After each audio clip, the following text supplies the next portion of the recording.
Segundo Coríntios, melhor dizendo, capítulo 6, verso 4 ao verso 10.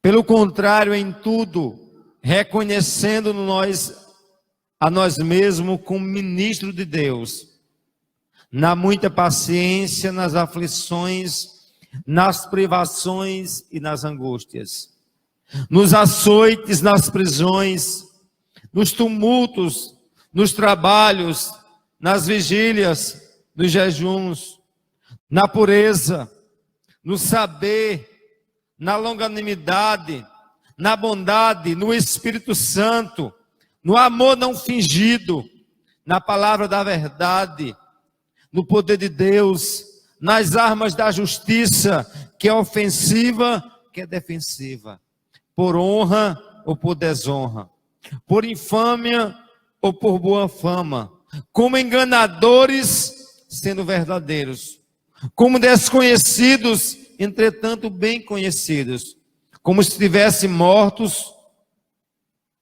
contudo que vivemos, como castigados, porém não mortos, como entristecidos, mas sempre alegres, pobres, enriquecendo a muitos, nada tendo e possuindo tudo. Amém, meus queridos? Esse texto que acabamos de ler, ele tem uma sublimidade tremenda. Ela tem uma verdade explícita nesse texto, que não cabe meramente à figura do pastor, do ministro, mas do crente como um todo. E aí ela é recheada de uma dicotomia, de um contraste tremendo, entre o que o mundo nos vê e como de fato Deus nos vê diante do mundo. E aí você vê que o texto diz que devemos ser crente nas aflições, nas privações e nas angústias. E aí reitero o que Samuel diz no texto lá de Romanos: as pessoas de hoje, crente, não quer realmente ter no seu vocábulo, ter na sua vida como um todo, a palavra é angústia, privação. Eles não querem, em hipótese nenhuma, fazer como Ana Lívia cantou nesse hino: importa que ele cresça e que eu diminua. A gente vê hoje, mais do que nunca, um culto à personalidade, um tributo ao homem, ao ego. E a gente precisa mais do que nunca destruir isso em nossas vidas. A gente mais do que nunca tem que entender que a vida do cristão é marcada pela cruz, pela renúncia, pela abnegação, pela dificuldade e pela privação. Sabemos que teremos triunfo sim, mas o Senhor é claro em nos dizer: no mundo tereis aflições, mas tende bom ânimo. O evangelho, que é evangelho, realmente está recheado, solidificado por essa perspectiva do desafio que o crente que quer viver realmente piamente em Cristo, diz a Bíblia, padecerá tribulação. Amém, meus queridos? E aí o texto, Paulo nos diz aos Coríntios, que em meio à aflição, que em meio às privações, que em meio à angústia. Já analisou esse termo privação? Talvez alguém esteja aqui questionando, porque está chegando o final de ano, e que não está com um sapato novo, que não está com a roupa nova, que não está com isso e aquilo. Eu quero dizer aqui a você: é bom um sapato, é bom uma roupa nova, sim, é claro, mas se Deus proveu, amém; se não proveu, é amém da mesma forma. Amém, meus queridos? Que a vida do crente é realmente recheada diante dessas provações de desertos e oásis e desertos, e assim vai o crente. Mas eu quero se murrar meramente porque Deus deixou de fazer aquilo. Eu quero dizer a você: se Deus deixasse de fazer tudo aquilo que nós deveríamos receber, ou se recebemos de fato, Deus não fez nada de obrigação, porque tudo que temos ou somos é essa graça de Deus em nós. Nós não somos merecedores sequer de um copo de água fresco. Nós não somos merecedores de um gole de água. E Deus tem nos dado muito. Você pode dizer amém? Deus tem nos dado muito, e diante daquilo que Ele tem nos dado, Ele diz: ao muito será dado, muito será cobrado. Deus tem dado intelecto a você, Deus tem dado vida, Deus tem dado oportunidade, Deus tem dado a você coisas que muitos não têm.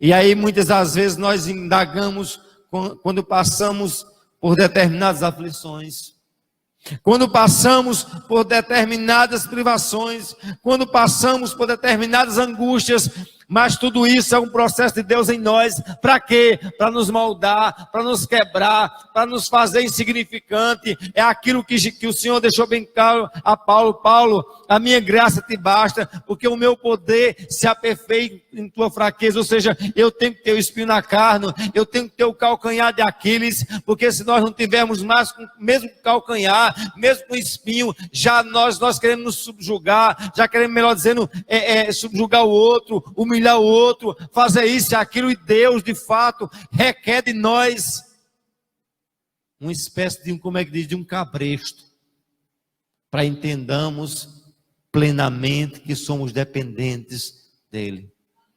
Amém? Entenda a aflição na tua vida, compreenda a angústia, compreenda as dificuldades, porque a dificuldade é o processo de Deus no barro, para mesmo do mesmo barro fazer um vaso de honra e um vaso de desonra. E que Deus prossiga trabalhando na minha e na tua vida, e fazendo de cada um de nós vasos de honra. Amém? Mas lembre-se, não honra para si. O vaso jamais terá honra. A honra é unicamente para o oleiro, porque dele, por meio dele e para ele são todas as coisas. Eu acho tão interessante no mundo de hoje, no contexto evangélico de hoje, em que a evidência humana, as coisas humanas é muito mais patente, muito mais latente do que a glória de Deus. Você já observou o Natal? Que sentido tem Natal diante do contexto que estamos vivendo? O Natal de luzes, de arrogância, um Natal de falsidade, um Natal em que as pessoas se beijam, se abraçam hoje, mas amanhã já estão intrigados. Natal, eu considero o Natal dentro de uma perspectiva bíblica. Um Natal em que o Cristo, que é a peça fundamental do Natal, nem lugar teve para nascer. O lugar que teve foi um estábulo. O lugar que teve foi uma cocheira. O lugar que teve foi de fato um curral de gado. Isso é o Natal bíblico. Isso é o Natal de um Cristo simples. Mas a gente, o que vê hoje, é Natal de cores, de luzes, de holofotes, de mesas e ceias fartas. Não quer dizer que vamos viver um Natal triste, não. O Natal é alegria, mas não perdendo a simplicidade do aniversariante que é Cristo. Amém? Esse é o sentido realmente do que de fato é Natal. Mas aqui eu quero fazer intercalar esse sentido, a ideia de angústia, de privação e de aflição. As pessoas querem descartar todo esse sentimento no seu dicionário. Quando morre alguém, as pessoas não querem enfrentar o luto. Já observaram? Eles querem se dopar. Quando vem uma depressão, a primeira coisa, uma angústia, a primeira coisa, eles vão se dopando, ou seja, eles não querem enfrentar a angústia de forma clara. Não é à toa que os índices do consumo de crack, de álcool, das drogas lícitas ou ilícitas estão tão avassaladoras. Por quê? Porque eles não querem realmente ser eles mesmos. Já observou porque o Photoshop é tão crescente? Porque se passa um filtro nas fotos quando vai para o Facebook. Porque de fato não quer ser ele mesmo, mas quer mostrar o que não é. E aí, meus queridos, evangelho é diferente. Evangelho é aflição. Amém? Evangelho é dificuldade. Evangelho é angústia. Mas evangelho é certeza de salvação nos céus de glória. Isso é evangelho. No mundo tereis aflições, mas tende bom ânimo, eu venci. Esse é o evangelho de Cristo. Esse é o evangelho que a gente tem que se apoderar e propagar. Esse é o evangelho que a gente realmente tem que ir à frente, levar como mensagem primária em nossas vidas. E levar evangelho não é meramente fazer uma homilia, não é meramente fazer uma preleção. Levar evangelho é ter uma vida como um todo pautada nesse princípio. Evangelho não é pregação, evangelho é estilo de vida. Não podemos associar realmente o estilo de vida da própria pregação e propagação do evangelho. Amém, amados? Aí, além das aflições, da paciência, da angústia, das privações, nos açoites, nas prisões, nos tumultos, nos trabalhos, nas vigílias, nos jejuns, isso tudo faz parte do recheio que a vida cristã tem que ter. E ele prossegue e diz, olha, na pureza, no saber, na longanimidade, na bondade, no Espírito Santo, no amor não fingido. Entre muitas coisas que eu queria trabalhar aqui com vocês, meus queridos, no amor não fingido. Uma das coisas que eu mais me preocupo na minha vida é não ser hipócrita. Uma das coisas terríveis que eu ignoro numa pessoa é a hipocrisia. É a falsidade. É você realmente ter uma imagem daquilo que você não é. E aí você vê que a gente tem que amar, mas amar não com amor diplomático. Já observou como nós crentes nos acostumamos a ser diplomáticos? A dizer de forma tão rotineira, a paz do Senhor, irmão. Sabe o que é paz? Já viu a gravidade do que de fato é paz? E não é uma paz qualquer. O Senhor disse, deixo-vos a minha paz eu vos dou. Não vou-la dou como o mundo dá. É a paz de quem? Do Senhor. É a paz de quem? De Deus. E paz é um sentimento que é uma sigla tão pequena, mas é tão profundo para ser discriminado, conceituado. O que de fato é paz? Paz é um sentimento que emana do íntimo. E eu só posso ter paz se de fato eu possa viver esse amor. Mas um amor não fingido. Não um amor de conveniência. Já observou como a gente ama de conveniência? A gente ama aquele que nos ama. Quando alguém nos aborrece, a gente automaticamente diz que deixou de amar. O irmão que concorda com a gente ama, a gente abraça. A gente tem lá o café com ele, a gente tem lá o compartilhar da pizza. Agora aquele que realmente não anda segundo o nosso querer, a gente já exclui. E aí eu fico perguntando para mim mesmo, onde fica o amor não fingido? Não é verdade? E aí, entre muitas verdades, pureza, ciência, longanimidade, bondade, no Espírito Santo, digo, amor não fingido. Amém? Aí ele prossegue no verso 7. Na palavra da verdade, no poder de Deus, nas armas da justiça, que é ofensiva, que é defensiva. Analise comigo, meus queridos, na palavra da verdade. Uma das coisas que esse mundo mais procura evidenciar, se ater, é na mentira. E muitas vezes nós crentes, em vez de quando enveredamos por mentiras, enveredamos realmente, nós não dizemos quase uma verdade. Não existe quase uma verdade, existe uma verdade ou existe uma mentira.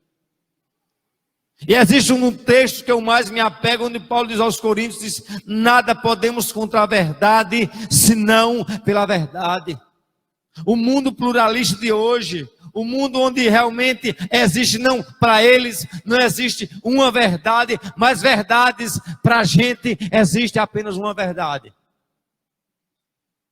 Essa verdade é Cristo. Ele diz, eu sou o caminho, e sua verdade e sua vida. Nós não nos apegamos a verdades, mas apenas uma verdade. Uma verdade singular, uma verdade suficiente, uma verdade única. Amém, irmãos? E aí ele deixa bem claro, na palavra da verdade, devemos nos apegar. No poder de Deus devemos ter. E esse poder produz em nós dois tipos de arma. Arma de ataque e arma de defesa. No original tem um sentido da arma da direita e da esquerda. É como se você tivesse realmente uma espada na direita, a arma, como é que diz, do ataque, e na esquerda tivesse o quê? O escudo. Era atacando e se defendendo, atacando e se defendendo. É assim que realmente deve ter o crente. Armas espirituais, tanto de ataque quanto de defesa. Amém, amados? É por aí que a gente devemos estar a caminhar. É com essas armas da verdade. É com o poder de Deus. É com as armas da justiça, seja ofensiva ou seja defensiva. Nós estamos em uma guerra. E uma guerra, precisamos entender que numa guerra só se ganha uma guerra armado. Amém? Só se ganha uma guerra na condição de um soldado, e um soldado bem armado. Que é ofensiva ou defensiva, deve ter as armas da vida desse crente, soldado. Amém? E aí ele prossegue no verso 8, diz, olhe, por honra ou por desonra, por infâmia ou por boa fama, como enganadores e sendo verdadeiro. Eu nunca vi assim um texto tão atual, tão pleno quanto esse daqui. Se nós analisarmos, ele parece ser escrito dentro dos contextos pós-modernos. Um contexto pós-moderno que é uma das marcas que vocês sabem que a pós-modernidade tem, é a inversão de valores. Já observou que a pessoa que é honesta é tido como realmente o mané da história? O bom realmente para o mundo é o malandro. O bom para o mundo, na verdade, não é o que fala a verdade, é o que mente. Não é à toa que a gente tem uma corda de políticos safados, ladrão, quadrilha, que deveria estar na popular há muito tempo, mas não está? Nos palácios, no poder legislativo, no Supremo Tribunal Federal, ou seja, quem mais mente, quem mais delinqua, quem mais rouba, onde estão? Os poderes mais altos. E não pasme nisso, não estão meramente nas instâncias dos poderes seculares, mas estão nos púlpitos, nas cátedras.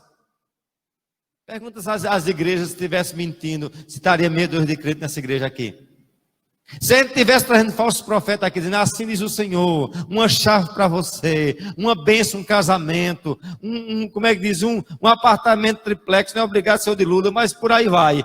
E aí eu digo a você, existiam muitas pessoas por aqui, dizia, eu recebo, é chave de vitória. Mesmo que essa chave, não sei onde ela aqui ia dar, a chave é muito fácil, eu quero saber a fechadura para abrir. E aí eu fico pensando, meus queridos, diante desse texto, onde eles querem honra, né? Por honra ou por desonra.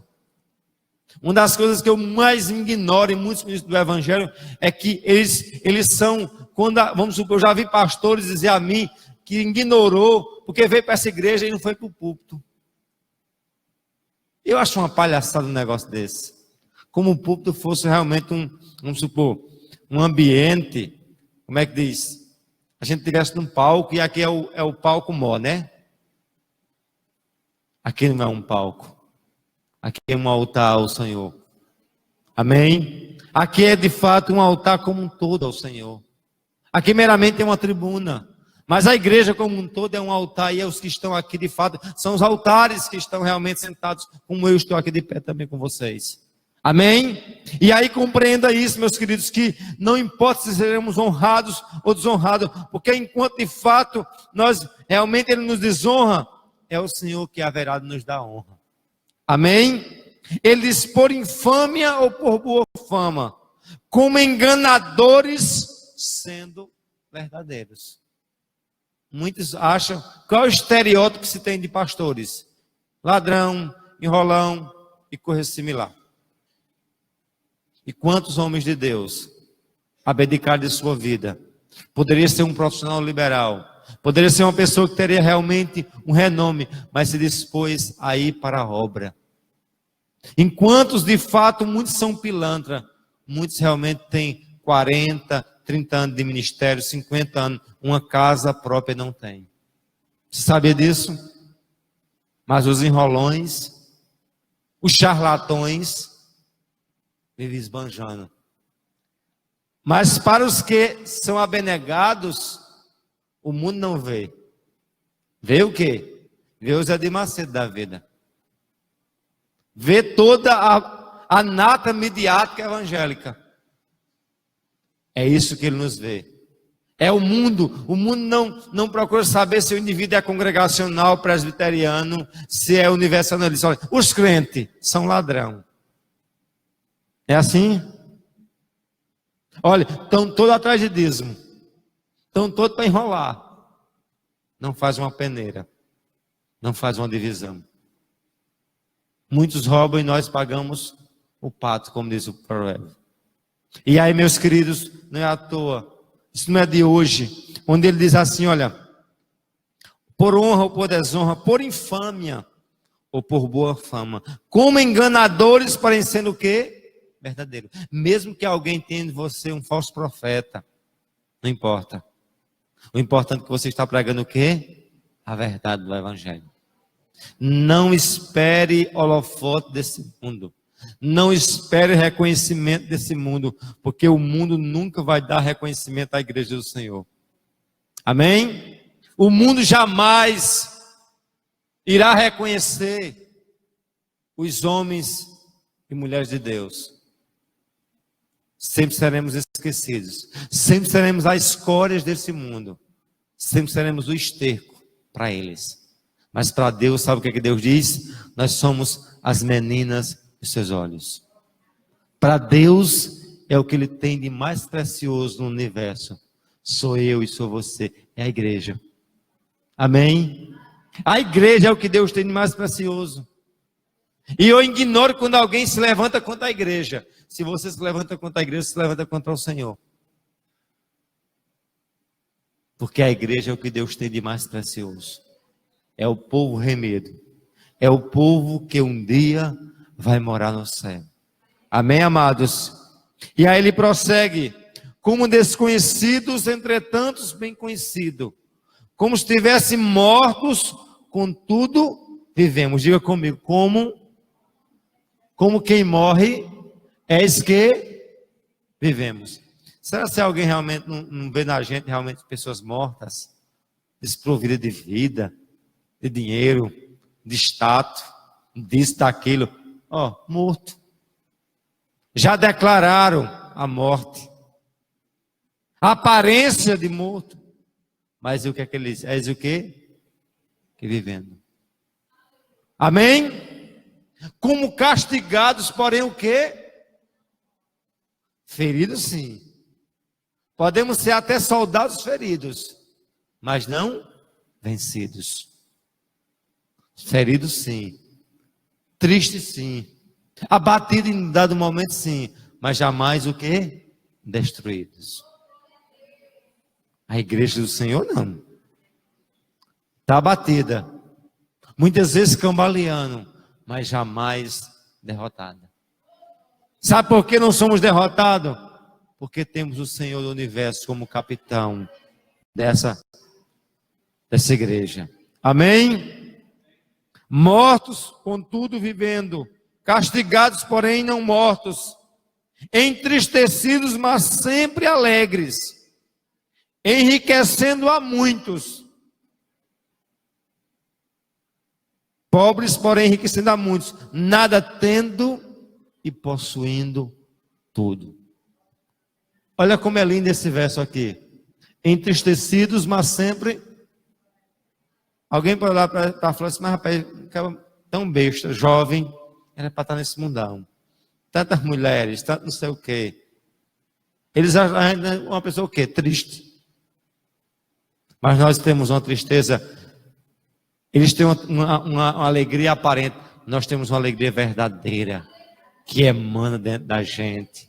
Quando a gente ora e vê as lágrimas caindo, quando a gente ora e vê o Senhor curar, vê o Senhor salvar, vê o Senhor libertar, vê o Senhor agir, não tem droga, não tem nada nessa terra que consiga dar a alegria que nós sentimos, meus queridos, de forma normal. Está entendendo isso? Onde ele diz, eles nos acham o quê? Triste, mas nós somos o quê? Alegres, pobres, mas enriquecendo a muito. Quantas vezes as pessoas nos acham pobres, mas quantas vezes a igreja congregacional Sumé não já enriqueceu Sumé? Se não enriqueceu financeiramente, mas quantas vidas foram resgatadas? Quantos lares abençoados? Quantas vidas que não tinham paz e hoje têm? Ele nos vê como pobre. Aí o Senhor diz, eu vejo vocês como o quê? Enriquecendo a muitos. Como é que alguém não tem nada, pode enriquecer o outro? Não é uma coisa interessante? Ou seja, o mundo nos vê pobre. Ele diz, eu vejo vocês enriquecendo. Eu vejo vocês dividindo, abençoando, multiplicando. E é isso que Deus faz, meus queridos. Onde Deus está, não tem crente miserável, tem crente em aflição, mas crente é rico na graça de Deus. Amém? Crente de fato é aquele indivíduo que tem e ainda pode dizer que veio para enriquecer o outro. Pode ter certeza disso. A tua presença tem que enriquecer o outro. A tua influência tem que enriquecer o que está ao teu lado. Amém? Como pobre, mas enriquecendo a muitos. Como nada tendo e possuindo todo. Dá para glorificar a Deus como nada tendo. Olha para o irmão, o que é que vocês têm? Isso não tem nada. Aí Deus diz, olha, veja que tem tudo. Isso é evangelho. Amém? O mundo nos vê dessa forma, como nada tendo. Mas ele diz, o mundo te vê assim, como nada tendo, mas possuindo tudo. Sabe por que nós temos tudo? Porque o Senhor disse, o que é meu, é o quê? É teu. Já observou o pai, o que é do pai é de quem? É do filho. Tem algum filho de Deus aqui? Dá para entender o que de fato é de Deus, é teu. Eles dizem que você não tem nada. Mas eu digo da condição de teu pai, que tu tens o quê? O que eu tenho. Por isso que eu posso dizer que eu tenho o quê? Tudo. Dá para aplaudir o Senhor. Dá para celebrar esse Deus tremendo e dizer que Ele é o Senhor das nossas vidas. Que Ele é o Deus que nos faz sonhar em meio à tempestade tão oculta. Que Ele nos faz crer onde muitos dizem que não tem condição. Amém? Vamos nos colocar de pé.